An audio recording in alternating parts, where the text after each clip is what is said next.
Greetings and welcome back to Room 303 in our chats with Emily as we're calling our readings through the poetry of Emily Dickinson in the Johnson edition. We turned out a poem 166. I Met a King this afternoon. Now this is a remarkable poem. It is, many will argue, a poem about Emily and her poetry.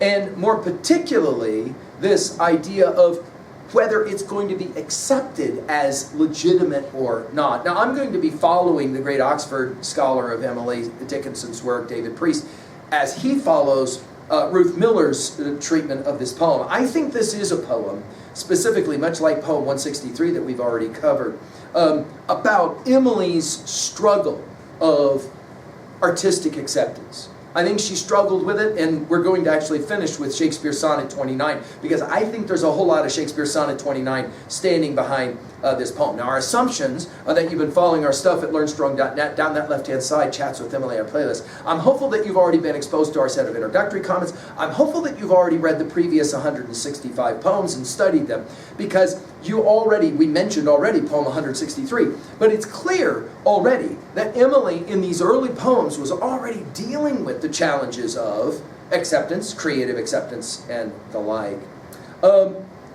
Some background information. When this poem was published after Emily's death on May 18th of 1893, it was actually titled My Little King, which is an interesting way to play the game. Now, barefoot's going to be the key here.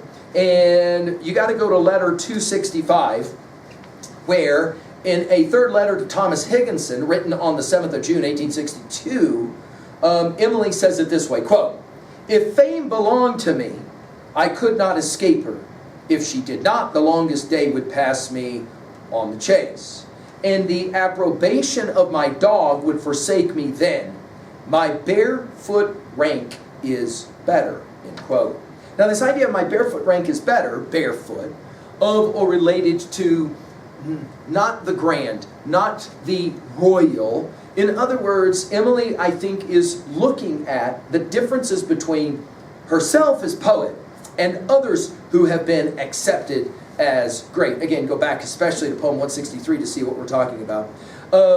By the way, notice the exclamation points of this poem. Some scholars have pointed out it is clearly excessive. I met a king this afternoon. He had not on a crown indeed. A little palm leaf hat was all, and he was barefoot, I'm afraid. But sure I am he ermine wore beneath his faded jacket's blue, and sure I am the crest he bore within that jacket's pocket too. For 'twas too stately for an earl, a marquis would not go so grand. 'Twas possibly a czar petit, a pope, or something of that kind. If I must tell you of a horse, my freckled monarch held the rein, doubtless an estimable beast, but not at all disposed to run. And such a wagon! While I live, dare I presume to see another such vehicle as then transported me. 2 other ragged princes his royal state partook, doubtless the first excursion these sovereigns ever took. I question if the royal coach round which the footmen wait has the significance on high of this barefoot estate. So notice, we'll begin and end with barefoot. And it's clear, at least in my reading following Miller here, it's clear to me that we're playing around with a conceit that, of course, is a whole lot like maybe her study of John Donne will have taught her. I met a king this afternoon. Of course, this will take us back to poem 103. It's either that Emily is this barefoot king, or Emily's poetics and poetry are. I'll leave it up to you to decide how you want to read this. He had not on a crown indeed, in other words, celebration. A little palm leaf hat was all, and he was barefoot, I'm afraid. Now the I'm afraid is significant, because it's these little colloquialisms that she throws into a poem like this, where it's a certain kind of tone. I'm afraid my stuff is just not very, very acceptable. That is to say, would-be publishers are going to look at my stuff. They're not going to see royalty there at all. And then there's this be sure thing. We've seen this already, right? It makes me immediately think of Porphyria's Lover, Robert Browning's classic, where be sure I looked up in her eyes, happy and proud. This idea of be sure, it's like she's talking to you. Be sure. Be sure I am Be sure I am he ermine wore, taking us back to poem 98 with ermine. Beneath his faded jacket's blue. This is, of course, the fustian of poem 163, right? And sure I am the crest he bore within that jacket's pocket too. In other words, it's important, it's useful, it's celebrated, it's powerful, but it is unnoticed because it's hidden. I think that's the point she's making about her poetics. 4, 'twas too stately for an earl. In other words, it's way beyond anything that's considered to be grand. Here she mentions an earl, a marquis, a czar. The only time she mentions a pope in all of her poetry is here, or something of that kind. Again, this indefinite noun is pure Emily. She can be talking about any number of things and not say exactly what she's talking about. If I must tell you, and then she invites you into the poem, which, again, this construction I think she learned from her own study of poetics. If I must, taking us again back to I'm afraid, if I must tell you of a horse, my freckled monarch, this idea of a debased monarch, held the rein, doubtless an estimable beast, but not at all disposed to run. Now, I think it's fair to say not disposed to run is Emily's way to say, I'm not disposed to publish. And in fact, we're going to get a number of poems in her collection about publishing and whether it should happen, whether it should not happen. And such a wagon, right? We're going to get this such now construction twice. And here, I think we're probably, Emily's talking about her stuff, her poetry. While I live, dare I presume to see another such a vehicle as then transported me. In other words, my stuff is better. It transports in ways others do not. And I think this transport takes us back to Percy Bysshe Shelley's Ode to the West Wind and those final lines in Part 5. We've given full lectures at learnstrong.net. And then we get 2 other ragged princes. Now, maybe these are early editors she's referencing here who couldn't completely appreciate Emily's stuff. Doubtless the first excursion these sovereigns ever took. In other words, the first people who took a look. And this could be joining that poem that will be coming. This is my letter to the world that never wrote to me, poem 441. And you'll remember, we've already commented on it several times, judge tenderly of me here.